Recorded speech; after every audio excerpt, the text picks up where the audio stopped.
আজ 1 ডিসেম্বর অর্থাৎ সোমবার সংসদে শুরু হলো শীতকালীন অধিবেশন। গান্ধীদের বিরুদ্ধে ন্যাশনাল হেরাল্ড মামলা এবং দেশজুড়ে চলা এসআইআর নিয়ে আলোচনা হতে পারে।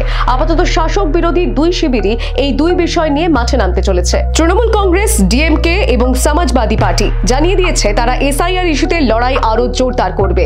এই বছরের শীতকালীন অধিবেশন এমনিতেই সংক্ষিপ্ত, শেষ হবে 19 ডিসেম্বর। ফলে বিরোধীরা লাগাতার বিক্ষোভ করলে সরকারের আইন পাশের পরিকল্পনা বাধার মুখে পড়তে পারে। অন্যদিকে কেন্দ্র স্পষ্ট জানিয়ে দিয়েছে এসআইআর কোনোভাবেই সংসদে আলোচনার বিষয় নয়। তাদের দাবি এটি নির্বাচন কমিশনের নিয়মিত প্রক্রিয়া, তা সংসদীয় বিতর্কের আওতায় পড়ে না। সুপ্রিম কোর্টের নির্দেশ মেনেই কমিশন কাজ করছে। পাশাপাশি কেন্দ্র 10টি গুরুত্বপূর্ণ বিল আনতে চলেছে, যার মধ্যে রয়েছে nuclear energy reform, higher education commission bill, corporate আইন সংশোধন এবং সিকিউরিটিজ মার্কেট সংশোধন।